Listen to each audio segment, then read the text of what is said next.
Avant, voilà, on pouvait se dire on va attendre un peu quand est-ce qu'on sort cette info. Là, on sait qu'il faut la sortir rapidement parce que potentiellement, sinon, le people va communiquer. Sur le print, un peu moins, puisqu'en fait, le print a une cible un peu plus âgée avec des people qui sont moins rompus, les people français notamment, au réseau et qui communiquent un peu moins. Donc, il y a un petit peu moins de compétition là-dessus. Nous, voici notre ADN, ce que je disais tout à l'heure, c'est de montrer les people sans filtre, leur vraie vie, ce qui se cache, les coulisses.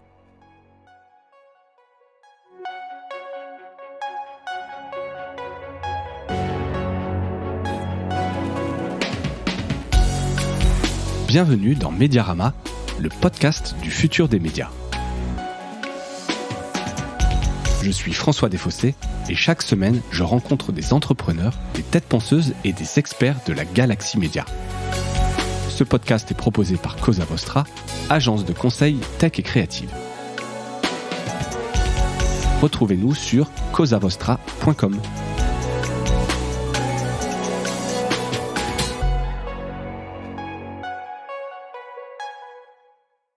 Bonjour à toutes et à tous et bienvenue dans ce nouvel épisode de Mediarama. J'ai le plaisir de recevoir aujourd'hui Marion Alombert. Marion, bonjour. Bonjour.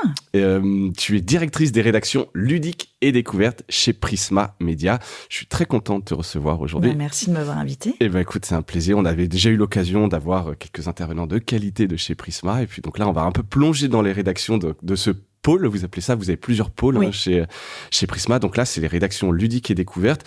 On peut peut-être commencer par ça, par nous dire quel titre, quel média il y a dans ce pôle dont tu t'occupes. Alors, il y a Voici. Ouais. La déclinaison, toutes les déclinaisons de Femmes Actuelles Jeux, puisque c'est un mensuel et 6 bimestriels. On a, donc je dirige aussi Ça m'intéresse, Géo et Mortel Adèle le Mag. Ah, le fameux, là, super licence. Exactement. Qui marche très bien. Toi, tu es journaliste de formation et donc ça fait 12 ans que tu es chez Prisma. Donc voilà, tu as un petit peu d'expérience, tu connais ça bien, tu as évolué. Donc c'était, je pense, intéressant aussi d'avoir ton regard sur tout ça. Donc dans cette carte d'identité-là, tu nous as donné les marques un peu sur ces médias-là. Est-ce que tu peux nous donner le mix entre digital, print, bimédia, quelques chiffres? Bien sûr. Alors, ça dépend des marques, en fait. Alors, on a notamment donc Femmes Actuelles Jeux, qui est une déclinaison de Femmes Actuelles. En soi, l'univers jeu à Prisma est 100% print, mais la marque Femmes Actuelles, elle est bien sûr complètement digitalisée. On a Mortel Adèle qui est 100% print parce que pour le coup c'est une licence et c'est une licence uniquement print. Et après on a des titres qui sont full transformés comme Voici, dont le chiffre d'affaires est vraiment à 50% print, 50% digital, et des titres comme Géo ou Ça m'intéresse, où la digitalisation est en marche et bien lancée, où là ça va être plus du 70-30. D'accord. Moi, ça, on reviendra dessus et on va évidemment passer un peu de temps sur Voici, qui est un peu le vaisseau amiral dans ton pôle en termes de poids et de chiffre d'affaires, etc. Oui. Exactement, c'est le gros morceau. Donc, je disais directrice des rédactions, donc plusieurs rédactions. Je ne sais pas comment elles parlent entre elles. Comment tu coordonnes justement un petit peu, toi, au quotidien avec ces différentes rédactions? Alors déjà, j'ai la chance d'avoir des super équipes et des super soit rédacteurs en chef, rédactrices en chef, rédacteurs en chef adjoints, rédacteurs délégués. Mais voilà, sur chaque marque, il y a des copilotes en fait. Et donc, on mène ensemble toute la stratégie. Eux vont un peu plus évidemment rentrer dans l'édito, dans la relecture, dans le pilotage. Moi, je suis dans le suivi édito, le suivi évidemment des chiffres, du business et aussi des problématiques transverses. C'est ça qui est quand même très intéressant, c'est que ça permet d'être hyper agile. Quand on voit quelque chose qui marche sur une marque, on peut le tester sur une autre, ou à l'inverse, se dire non, ça on a testé, ça n'a pas trop marché, ou éventuellement, ça permet d'être quand même multicarte, et donc ça c'est super intéressant. Et surtout, j'ai la chance d'avoir quand même des magazines print qui n'ont pas la même périodicité, parce que sinon, je pense que oui, ce serait compliqué. Mais Voici est un hebdo.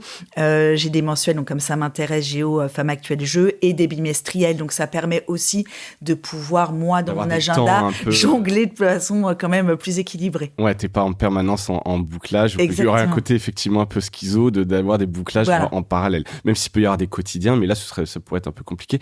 Juste par pas par curiosité, mais je pense que tu as commencé un peu à l'esquisser, mais la différence entre un rédacteur en chef et un directeur de la rédaction. C'est le côté business un peu qui diffère, juste pour être un peu clair et vulgariser quelque part, parce qu'on parle souvent de ça, mais vraiment bien connaître la différence. Le rédacteur en chef, en fait, il a une seule marque qu'il va piloter sur le print et sur le digital, surtout au niveau éditorial. Le directeur de la rédaction ou directrice de la rédaction à Prisma en a plusieurs, et vraiment un aspect très stratégique et très business, en fait. D'accord, ouais, c'est vraiment la vision un peu stratégique du développement oui, en plus de oui. en plus de l'édito. Avec souvent des enjeux transverses, c'est-à-dire que quand on commence à s'intéresser, que ce soit donc il y a des années à la vidéo, mais aujourd'hui à l'IA, c'est piloté effectivement par plein de gens à l'interne à Prisma, mais au niveau des rédactions, c'est les directeurs de rédaction qui commencent par insuffler ça, effectivement. Ouais, qui sont référents là-dessus. Exactement. Et qui sont le lien entre la direction, les projets, etc. Et voilà. vraiment la Et rédaction. qui peuvent, de façon transverse à un moment, aussi en fonction des priorités qu'il y a selon chaque marque, et aussi du tempo et de la bande passante dans les équipes, se dire, on va plutôt commencer par ça, et après on ira sur telle marque et sur telle marque. Ok, très clair, merci pour cette petite précision. Qu'est-ce que tu suis, toi, comme indicateur, comme chiffres qui sont importants pour toi? C'est pas uniquement les audiences, j'imagine? Non, alors c'est quand même la base, les audiences et les ventes print, évidemment, la vente au numéro, mais aussi les abonnements, puisque selon les titres, Voici est très vente au numéro, donc vente kiosque, alors que d'autres magazines comme Ça m'intéresse ou Géo ont un portefeuille d'abonnés qui est beaucoup plus important, donc ça fait partie des KPIs qu'on suit. Les audiences digitales, évidemment, sur le social aussi. Et après, c'est tout ce qui est côté business, donc ça va être chiffre d'affaires, marge, coûts, etc. Et tu regardes ça de manière quotidienne, tu reçois un mail, vous avez des outils juste par curiosité, un peu voir, tout est bien organisé, tu dois aller où tu as plusieurs indicateurs que tu dois aller à piocher un peu partout, tu peux monter ton propre dashboard? Non, j'ai pas un propre dashboard parce qu'en fait, il y a des périodicités qui sont très différentes et des informations qui arrivent de façon très différente. C'est copiloté évidemment avec le marketing qui est là pour nous donner plein d'infos. Sur les audiences, je vais directement sur nos outils pour les voir au quotidien, là, pour le coup. Et après, on a les retours print, par exemple, parfois, donc c'est sur un hebdo, c'est grosso modo 10 jours après la fin de la vente en kiosque. Et sur un mensuel, ça va être 3 semaines, 1 mois. Donc voilà, et tout ça est envoyé effectivement par les équipes marketing. D'accord. T'as pas les chiffres d'un mensuel avant 3 semaines? Les chiffres définitifs, non. Alors après, on a des outils où nous, on voit les tendances de vente.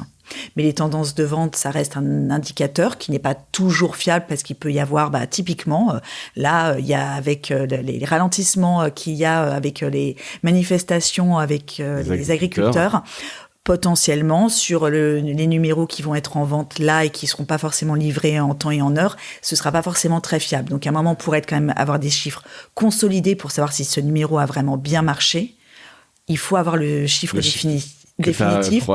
Et donc attendre que tous les points de vente aient rendu leurs invendus. Ouais. C'est pareil, c'est un monde que j'explorerais peut-être dans Mediarama, un peu justement cette distribution, les réglages, etc. C'est des choses que toi tu suis un peu, ce réglage, les mises en avant des kiosques, etc. Ça fait partie aussi de tes... Oui, alors c'est beaucoup piloté par le marketing, mais c'est quelque chose qu'on suit, notamment quand il y a des grosses actualités. Typiquement, quand on fait une refonte de Géo, qu'on a fait la nouvelle formule de Ça m'intéresse, on prévoit de mettre plus de numéros en vente que d'habitude pour qu'il y ait une vraie visibilité. Ouais. Et sur Voici, c'est piloté de semaine en semaine, puisqu'en fonction des scoops ou pas, on va mettre plus de papier parce que, on sait que potentiellement... Ça va marcher, ça va avoir un impact, vous essayez d'anticiper un maximum. On va parler justement de Voici. Alors, je mettais une vieille marque de magazine, entre guillemets, mais en même temps, hyper puissante, hyper connue. En 2024, tu dis que c'est toujours la presse People, Voici? Alors, déjà, c'est pas une vieille marque, c'est la première marque, en fait. C'est la première marque People, vraiment de presse People qui est née, c'était en 1987.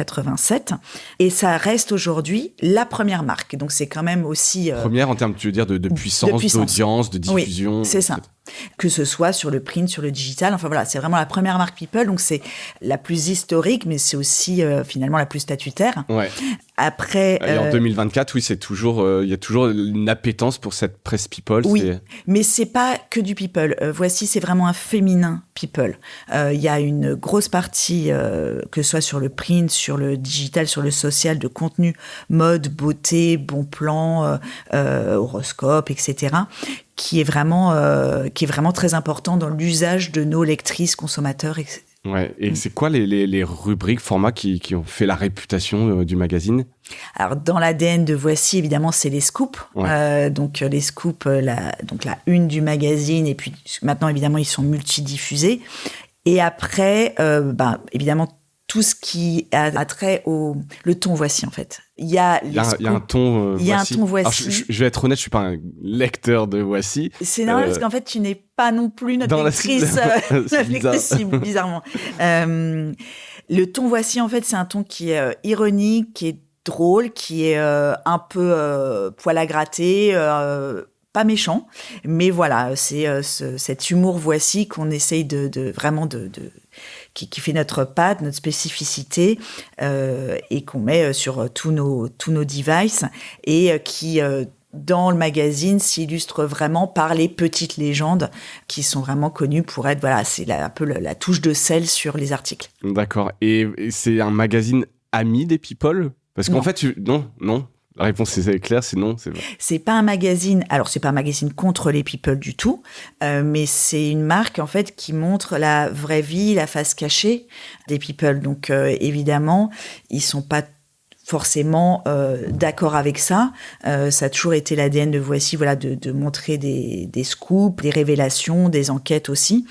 Mais effectivement, on n'est pas dans ce qu'on pourrait appeler la presse people plus institutionnelle, comme un gala ou un Paris Match. Ouais, c'est ça, où tu peux un peu organiser tes trucs. Enfin, en tout cas, il y a ça plus main dans la main. Exactement. Vous, c'est pas le cas. Vous êtes donc souvent des procès. Oui. J'imagine que c'est au budget, au PNL. Chaque année, ça fait partie du modèle. Ça fait partie du modèle, oui. Après, évidemment, la loi française, en fait, est quand même assez, je vais dire injuste, mais en tout cas, elle est dure. Elle est particulièrement contraignante, puisque les people, quand ils attaquent, n'ont pas à prouver qu'il y a eu des dommages. En fait, ils n'ont pas... Voilà, les dommages-intérêts sont donnés d'avance. Ouais.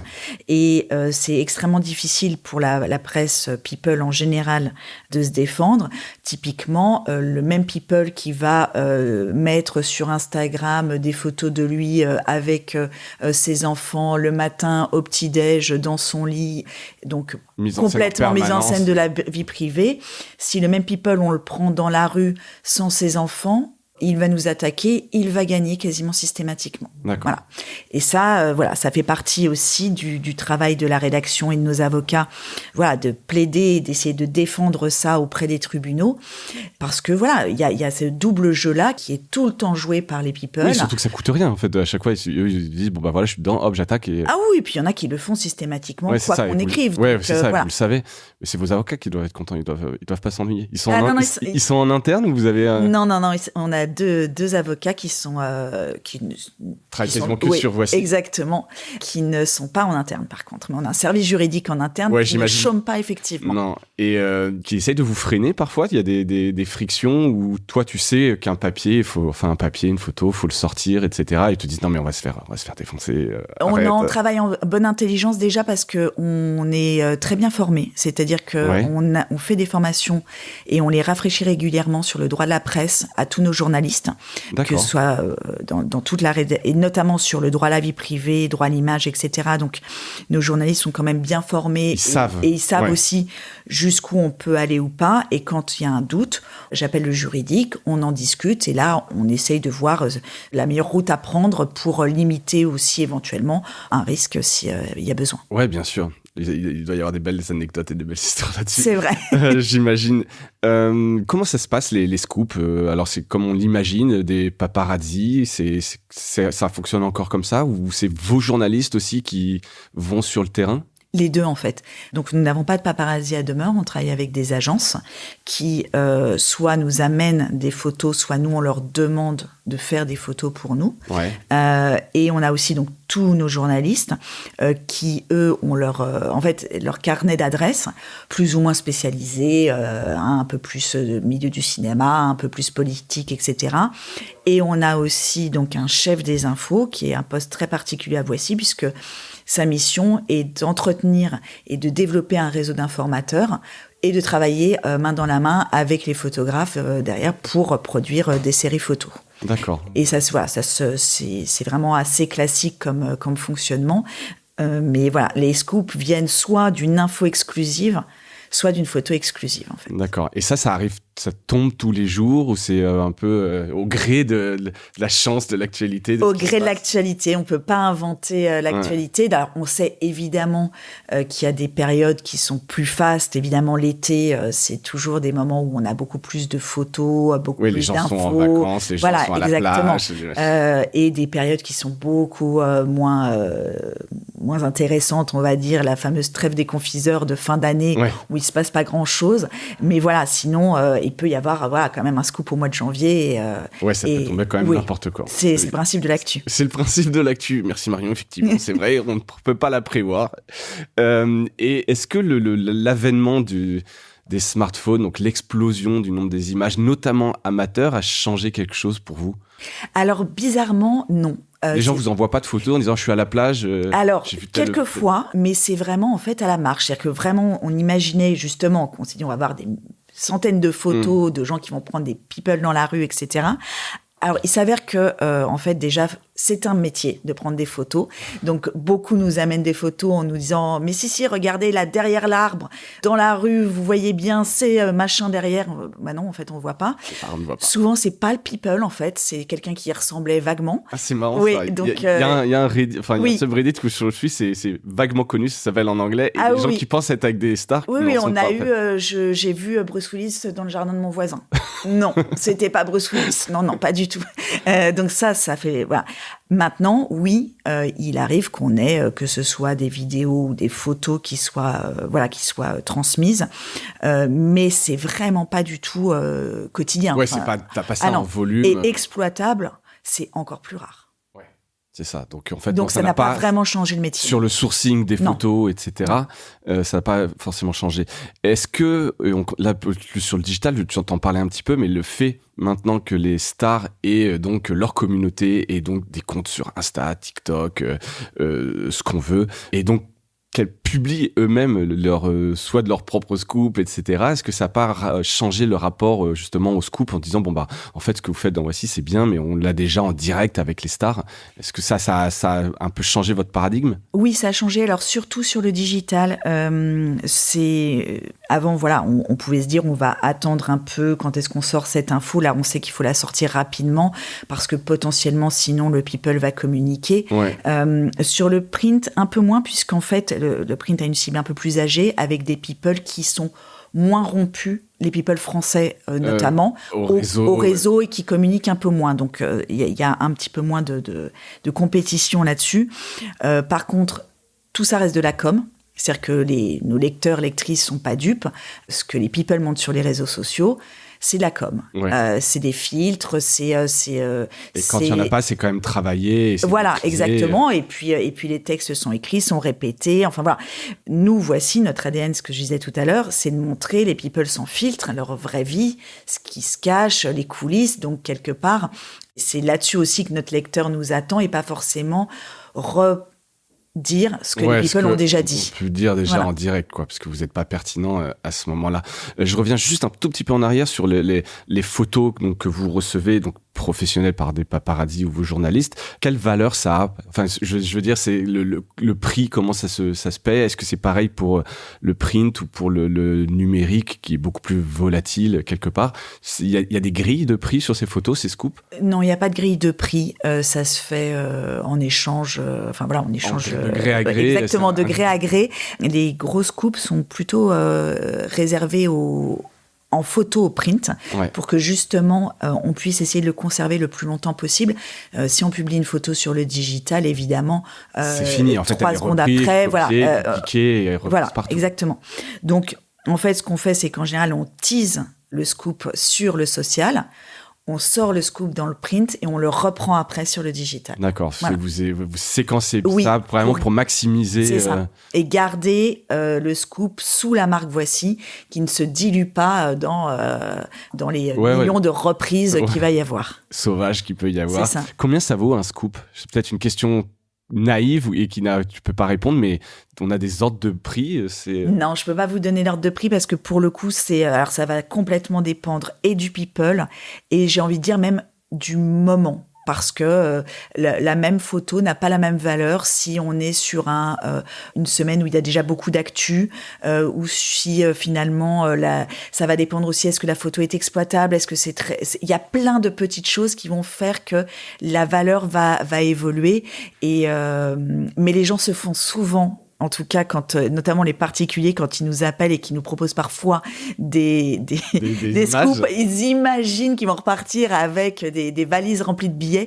Non, c'est pas le cas. Non, c'est pas le cas. Non. Ok. Et tu peux nous dire, toi, les plus gros scoops sur lesquels tu as travaillé, combien c'était? Enfin, juste qu'on ait un ordre de prix. Est-ce qu'un scoop, ça peut aller jusqu'à 100 000 euros parce que non, ça va pas du tout jusqu'à 100 000 euros. C'est de quelques centaines à quelques dizaines de milliers d'euros, peut-être pour des énormes scoops. Alors, pour un scoop, on passe quand même le millier d'euros, mais on n'est pas à 100 000 euros du tout non plus. Voilà. D'accord. Ça va être une fourchette très large. Ouais, très large, mais au moins qu'on sache un peu. On est plus dans les dizaines. Oui. D'accord, ok. Et encore une fois, tu l'as dit, très variable. Très, très variable, complètement. Et c'est toi qui négocie ça, ou c'est une équipe chez vous? C'est très cadré?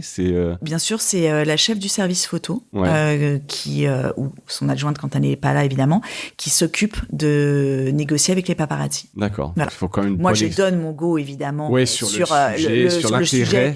Est-ce qu'on l'achète ou pas? Jusqu'à combien on veut monter? Si ça monte très, très haut, je vais aussi en parler à ma supérieure hiérarchique, qui est Pascal Sequet, pour avoir aussi, à un moment, on se concerte quand ça arrive sur vraiment des gros prix d'été, parce qu'en général, c'est l'été où les prix flambent un peu.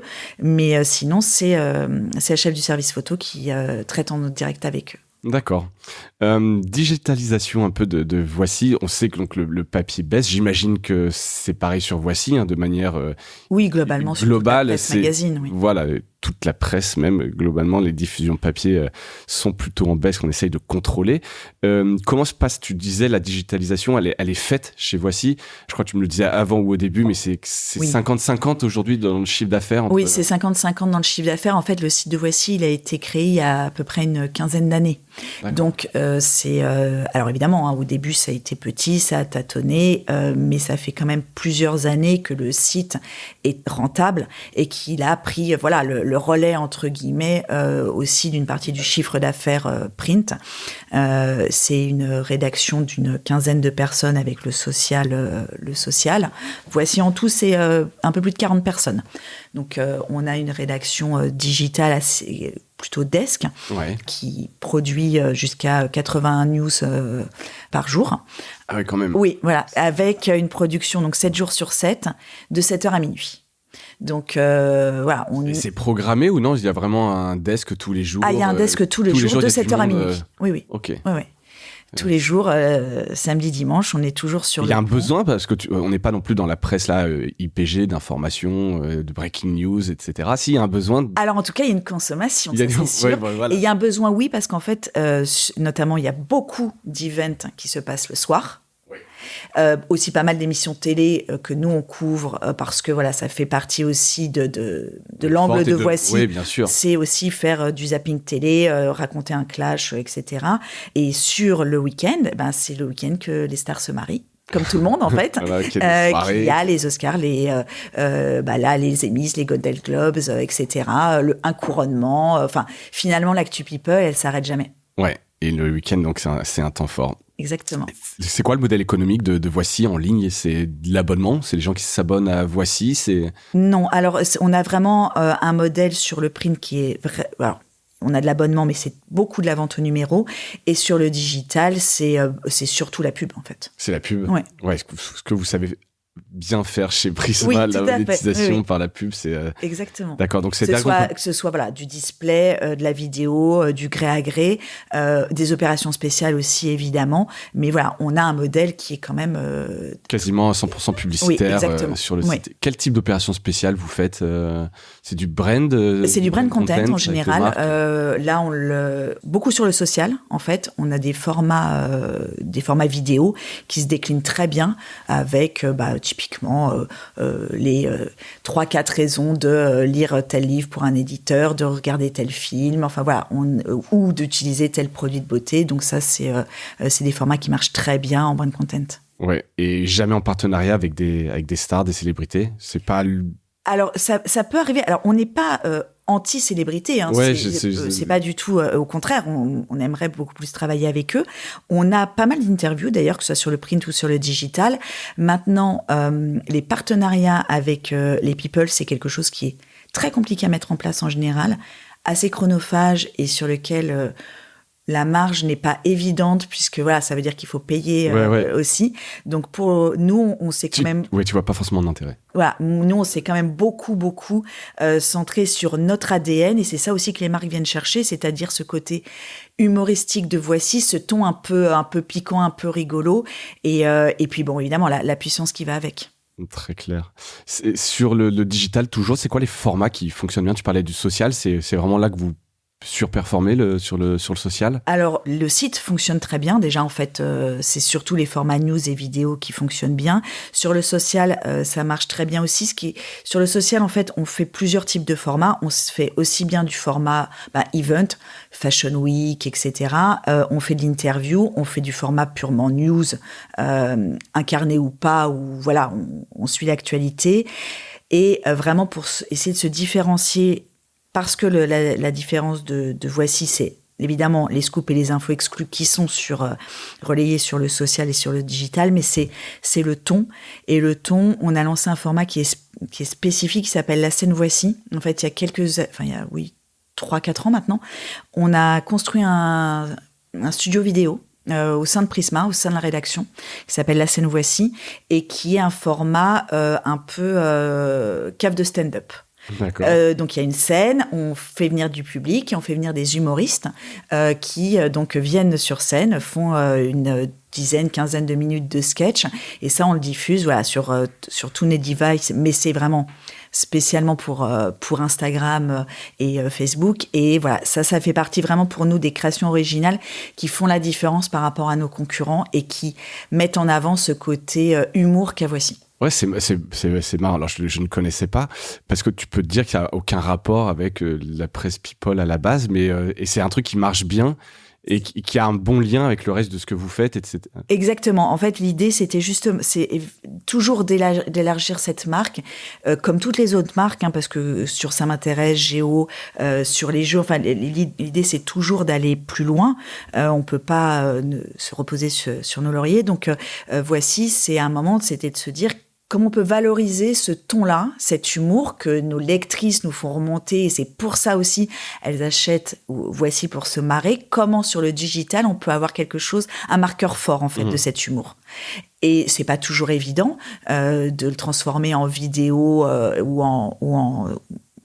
et le moyen le plus efficace était effectivement de faire venir des humoristes à Voici. Ouais, c'est marrant. J'en parlerai. On a en interne des gens qui font du stand-up ou qui sont en train de s'y mettre. Donc je leur dirais peut-être d'aller.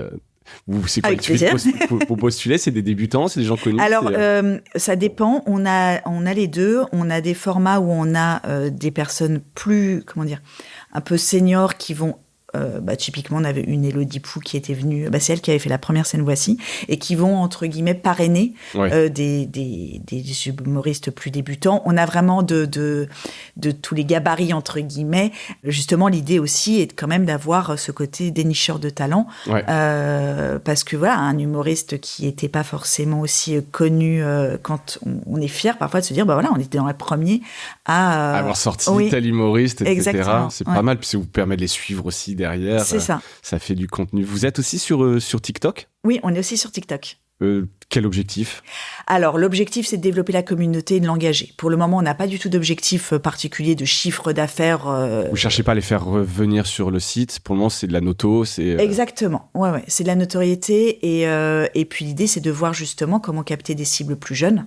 Bien sûr. Pour, pareil, des pistes de diversification de la marque. Ouais. Et tu le sens comment les jeunes connaissent Voici Oui. Ça résonne parce que on peut dire toujours le cliché. J'imagine, je sais pas quel est l'âge moyen de la lectrice du papier sur Voici. Là sur TikTok, c'est vraiment, ça n'a rien à voir. Je sais pas si les jeunes connaissent Voici. Tu vois. Alors ils connaissent Voici parce que la marque en fait est extrêmement forte et il y en a qui le connaissent parce qu'ils l'ont vu effectivement sur la table de leurs parents. Alors on a le grand classique de je l'achète pas mais je l'ai lu chez le dentiste. Voilà, oui bien sûr.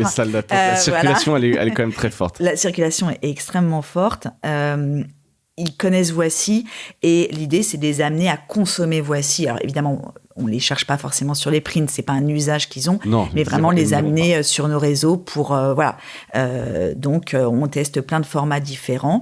C'est un vrai challenge et c'est un des gros challenges qu'on a justement en 2024, c'est d'arriver à créer des communautés solides sur des réseaux beaucoup plus jeunes. D'accord. Et tu peux te permettre justement d'investir comme ça sur TikTok sans retour de monétisation. Tu mesures à quoi le nombre de vues, etc. Exactement, au nombre d'abonnés et aussi aux interactions. D'accord. Et donc ça marche bien, t'es plutôt contente ? Oui, on est plutôt contente. Ça, après, c'est quelque chose qui va se construire aussi sur... quand on a lancé le site de Voici il y a 15 ans, on s'est pas dit il faut qu'il soit monétisé tout de suite et qu'il soit rentable tout de suite. On sait que c'est des transformations qui prennent du temps et qu'il faut leur laisser justement du temps, même si maintenant tout va très vite. Par contre, on teste plein de choses. C'est-à-dire qu'on se dit pas, on lance un format et puis on verra bien. On teste, on arrête, on reprend, on essaye aussi de s'amuser.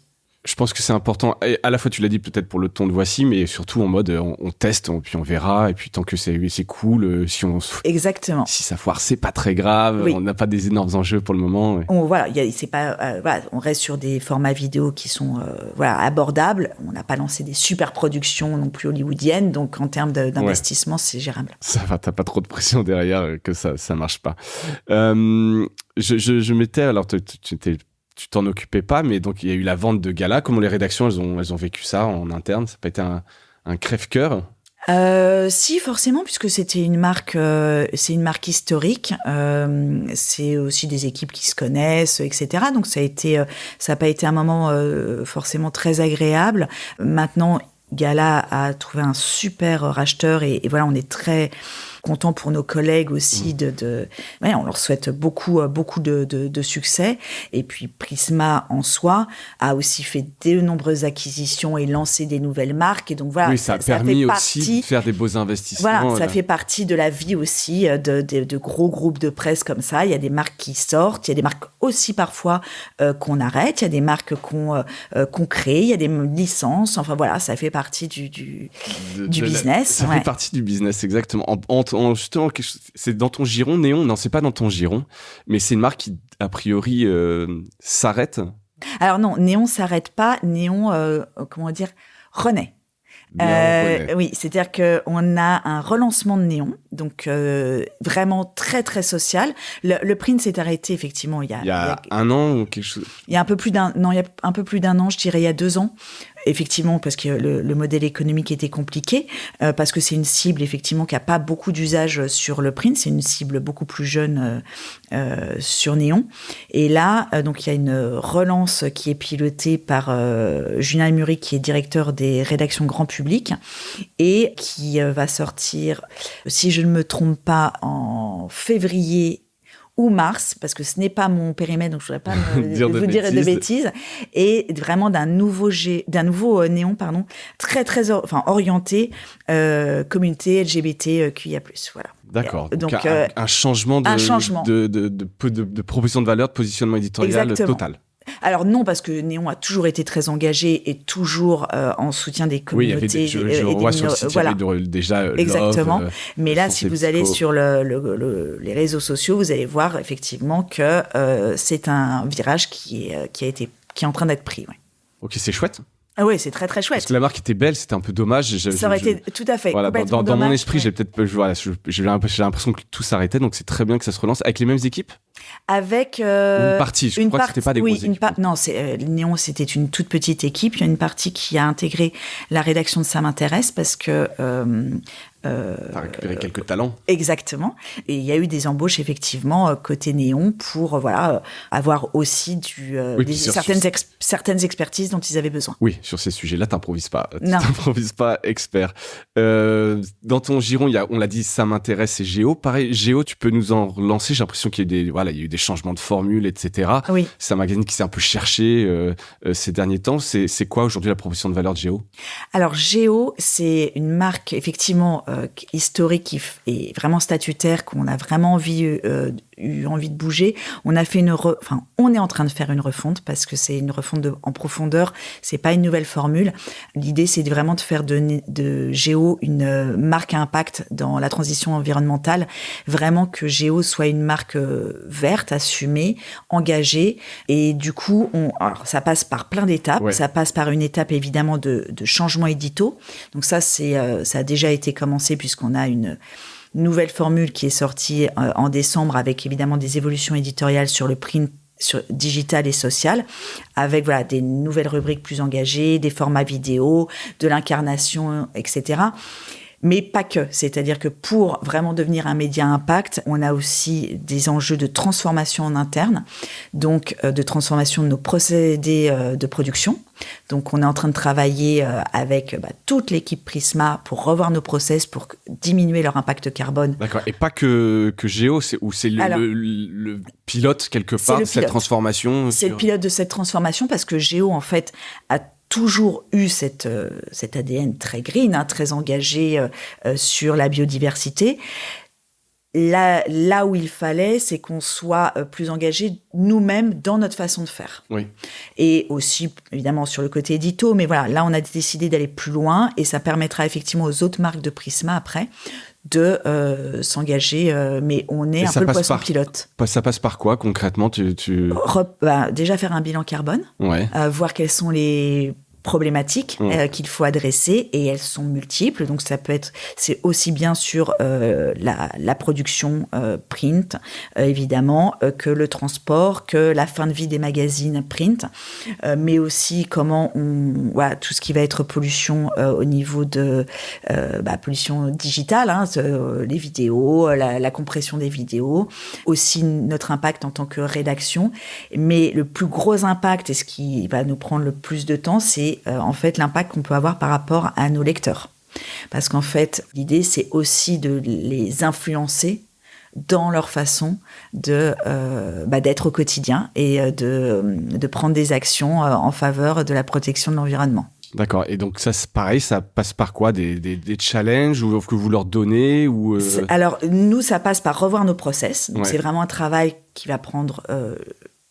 pas des mois, mais plusieurs années, puisque c'est vraiment, c'est des process industriels qu'on est en train de retravailler avec. Tu changes pas d'un coup d'imprimeur. Exactement. Comme ça. Et puis il faut avoir en plus, faut avoir une très bonne expertise, parce que parfois il y a des solutions qui paraissent intéressantes, mais qui à plus long terme auront un impact qui sera pas génial non plus. Donc il faut vraiment prendre le temps en fait de faire des vraies études et de prendre les bonnes décisions. Et sur l'impact qu'on va avoir auprès de nos lecteurs, là c'est plus un impact par notre travail éditorial, c'est-à-dire par rapport aux sujets qu'on traite, aux solutions qu'on peut leur montrer, leur proposer, mettre en avant. L'idée, c'est vraiment pas d'être dans quelque chose de punitif. Géo, c'est un magazine, ce qu'on a dit, c'est que c'est un magazine optimiste par nature, et que l'idée, c'est vraiment de pas être dans le catastrophisme. Ouais. C'est apporter des solutions montrer des initiatives qui fonctionnent. Voilà. Et se dire que on peut tous apporter une petite action, et tout ce qu'on fait fera que on va finir par y arriver. C'est chouette, c'est une belle transformation. Oui, il est un peu tôt peut-être pour que je te demande le bilan. Alors on a aussi un enjeu de transformation en plus, évidemment, par rapport notre bilan carbone. Donc ça va être à beaucoup plus long terme. Ouais, on peut bien sûr. absolument pas avoir encore de résultats. Par contre, sur le côté lancement du premier numéro, le premier numéro s'est très bien vendu puisqu'il s'est vendu à 24 000 exemplaires, ce qui est très bon pour Géo. Sur le digital, les audiences sont plus que doublées en quelques mois. Ouais, donc ça, c'est super intéressant. Par ce repositionnement, ou parce que vous avez aussi mis les moyens marketing de le faire savoir, les deux. Un, parce que la rubrique environnement est une rubrique qui marche très bien. Et donc, voilà, en la développant, évidemment, on a développé des audiences, et aussi parce qu'on a étoffé l'équipe et que, voilà, on s'est lancé dans une accélération sur le digital. D'accord, donc vous êtes all-in sur Géo. C'est ça. Mais en même temps, c'est une belle marque, c'est des sujets qui sont importants. Ce qui est intéressant aussi, là, je trouve, c'est qu'à priori, voilà, c'est pas du greenwashing. Vous êtes vous-même, parce que c'est un peu le risque de se dire... Tout à fait. Voilà, on fait un truc chouette, et puis au final... Non, complètement. Et puis alors ça, pour le coup, on est... voilà, c'est une rédac qui est très engagée. La rédactrice en chef, Myrtille Delamarche, est arrivée il y a un peu plus d'un an sur Géo. Et ça fait partie vraiment de la stratégie qu'on a travaillé, et en se disant, voilà, attention, on ne veut surtout pas être donneur de leçons. Et la première chose qu'on a fait, c'est vraiment de se dire, voilà, il faut balayer dans sa porte, quoi, exactement, que sur tous les aspects de production et de valorisation de la marque, il faut qu'on soit extrêmement exigeant avec nous-mêmes. Ouais, je pense que c'est la bonne stratégie, parce qu'à un moment donné, et puis je pense que c'est bien, comme tu le dis, d'être pilote aussi pour le reste des titres de Prisma, qui est quand même une grande maison, et je pense que c'est des gros process. Oui, parce que c'est de toute façon un enjeu global pour, je veux dire, tout le monde, en fait. Tout le monde, même au-delà évidemment, au-delà des médias. Mais donc vous êtes un peu regardé là-dessus, j'imagine, en interne, pour voir tout ce que vous faites. Tout à fait. Qui vont impacter derrière tous les camarades. T'en as parlé rapidement, mais vous avez lancé un grand chantier IA à la fin de l'année 2023. Alors, on a travaillé ensemble, notamment quand même là-dessus, pour améliorer la productivité des rédactions. Qu'est-ce que vous en faites? Vous en êtes où aujourd'hui? Alors, on avance. En fait, les chantiers sont... j'imagine, comme pareil, toutes les entreprises, on se pose beaucoup de questions. C'est quelque chose sur lequel il y a... Ça change tellement, ça évolue tellement que l'idée, c'est d'abord, en fait, de poser une charte. Parce que l'IA, on voit pas que c'est un peu le Far West, c'est un peu donc nous on a quand même une responsabilité en tant qu'entreprise et surtout producteur de contenu, de dire ok, on peut utiliser l'IA comme un outil, mais on va pas l'utiliser n'importe comment. Il faut quand même qu'on ait une réglementation entre guillemets interne, que ce soit éthique mais aussi opérationnelle. Donc comment on est en train de poser ces bases là. Et ensuite, ça va être toute une formation des équipes pour qu'ils apprennent à prendre en main les outils, quel que soit leur poste. Ça peut être évidemment des outils de génération de contenu, mais ça peut être aussi de l'image ou même des outils d'accompagnement de production, de projets, exactement, pour les équipes marketing, des chiffres, des présentations, etc. Ça peut être un peu et après, ça va être marque par marque. On va voir comment on peut le déployer. L'idée est de se dire que l'IA peut aider, côté journaliste, je ne parle pas des autres entités, mais en tout cas côté journaliste, notamment sur le digital, à préparer les articles, à gagner du temps. Il y a certains articles qui sont à, je vais pas dire faible valeur ajoutée, mais voilà, quand on sort la liste des nominés aux César ou aux Oscars, c'est reprendre une dépêche AFP, voilà. Typiquement, ce qu'on appelle un peu du bâtonnage. C'est ça. Typiquement, sur ce genre de contenu, on peut s'appuyer sur l'IA, ce qui permettra de gagner du temps pour justement produire du contenu à valeur ajoutée, parce que c'est là-dessus en fait qu'on va pouvoir fidéliser nos audiences, qu'on va pouvoir créer de la valeur. Donc ça va être, c'est selon les marques, mais un reportage sur le terrain pour Géo, une interview exclue, aller à des events, que nos façons de produire les contenus soient aidées pour amener de la valeur à nos marques. D'accord. Et tes rédactions, ça l'acceptent, l'entendent, le comprennent bien? Oui, alors on a commencé... Alors, on n'est pas du tout sur le même état d'avancement. C'est vraiment là, on est vraiment au début. Donc, on commence ce travail-là. Et c'est un travail qui est en dialogue avec toutes les équipes. Il peut forcément y avoir parfois des inquiétudes, plein de questions, Tout ça, en plus, est très, très... parfois fantasmé aussi. Donc, bien sûr. Notre rôle en tant que manager, justement, c'est d'expliquer, d'être très transparent et de tester. Parce qu'en fait, on a beaucoup de projets et l'idée, c'est quand même avant tout, c'est de tester et de voir avec nos équipes ce qui marche pas et comment on avance. Parce que c'est eux qui vont les prendre en main, en fait. D'accord. Et quand est-ce qu'on verra les premiers résultats de ça ? Il y a des choses déjà en ligne qui sont faites par l'IA, si je vais sur Voici ? Non, pas encore. Tant qu'on n'a pas acté une charte d'utilisation de l'IA à Prisma, on ne publie rien. D'accord. Et vous allez la publier bientôt. Il y a Le Monde qui vient de publier la sienne, où notamment ils disent qu'aucun article ne sera généré par l'IA. C'est-à-dire dans tout ce qui est production, il n'y aura pas d'IA. Ça peut être autour pour aider, mais pas de production. Est-ce que vous serez aussi radicaux ou non? Ce que tu as l'air de dire, c'est que vous n'avez pas de souci parce qu'une partie de l'article soit faite si vous considérez que on est plus, oui, tout à fait. On avait plus pertinent à faire autre chose. Exactement. On envisage, par exemple, sur Géo, par exemple, de faire des fiches destination qui sont des fiches effectivement très data avec de l'IA. Donc, évidemment, ce ne sera pas produit par de l'IA pure, ça doit être absolument relu. Alors déjà, il y a quelqu'un qui prompte quand même, donc c'est piloté par de l'humain, et que ce soit relu et validé, évidemment, par des journalistes de la rédaction. Ouais. Ça, c'est la base, mais on ne s'interdit pas de produire avec de l'IA, non. Okay. Et la charte, elle sera, j'espère, très rapidement dans les prochaines finalisée. Semaines. Exactement, mais voilà, c'est un process qui est important, qui demande beaucoup de validation et qui a besoin aussi d'être vraiment mûri.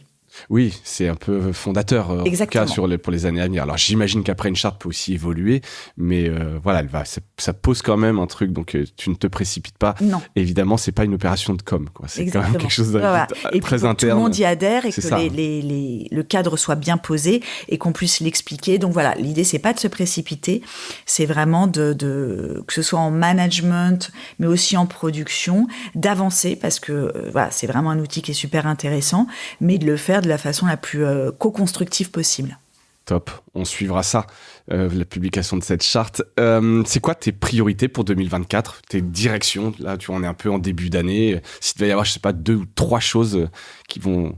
Alors, ça va être de continuer évidemment la transformation digitale, notamment le social. C'est vraiment une des priorités pour nous cette année, d'avoir des communautés plus importantes, plus engagées et qui puissent adresser aussi des publics plus jeunes.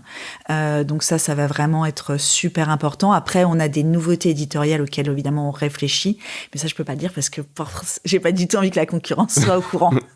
Écoute, c'est normal et pareil, on suivra ça. Dernière question qui est un peu le gimmick du podcast. Est-ce que tu as un truc cool à nous partager?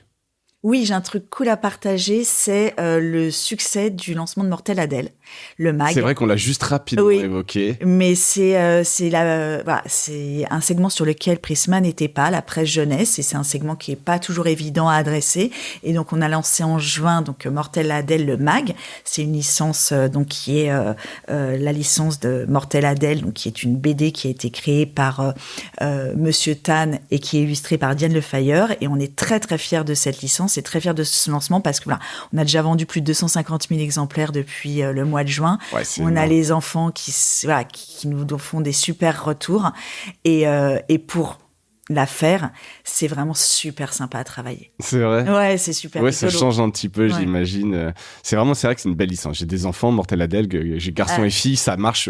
Garçon et fille, ils sont super accros et effectivement, c'est fait et pour les garçons et pour les filles. Mortel Adèle tient à ne pas avoir de problématique, enfin n'est pas genrée. Et puis voilà, et puis cette héroïne qui est si rigolote avec ce hyper sûre d'elle et puis très moderne aussi. Très moderne, qui aime bien faire des bêtises, qui embête un peu les adultes, puis qui a un caractère hyper trempé. Ça fait un bel univers. Pour les enfants, je trouve que c'est un personnage qu'on est très fier d'accompagner. D'accord. Et ça, c'est dans ton périmètre aussi. Oui. Donc ça, c'est cool. Oui, c'est un peu le grand écart dans ce... Mais c'est vraiment la good news Et en termes de marketing, comment c'est surtout du kiosque ou c'est de l'abonnement ou c'est... Les deux. Alors, c'est du kiosque. L'abonnement est en train d'arriver, mais ça a été beaucoup du kiosque. Le premier numéro est monté à 90 000 exemplaires juste avant les vacances d'été. Hein. Ouais. Forcément, c'est le pic, pardon. Mais voilà, c'est surtout du kiosque et les enfants, oui, l'attendent avec impatience, comme tous les produits de Mortadelle. Hein. C'est le saut. Mais vous l'avez pas sur le digital, c'est-à-dire que... Ah non, alors c'est vraiment une licence que print. Que print. Oui, que magazine. Il y a plein dans Mortadelle, il y a un podcast, il y a des romans, il y a évidemment ils ont BD. Ils ont bien développé Voilà, l'univers. c'est tout un univers. Nous, on s'occupe que du magazine. Ce qui est déjà pas mal. Ce qui est déjà très bien. Que vous savez bien faire. Écoute, super, merci Marion. Merci à toi. Très, très riche comme épisode parce que t'as évidemment plein de choses, puis plein de beaux chantiers sur la table. Donc, je te souhaite bon courage pour cette année. Merci beaucoup. 2024. Et merci à toutes et à tous d'avoir écouté cet épisode. Et je vous dis à bientôt. Salut.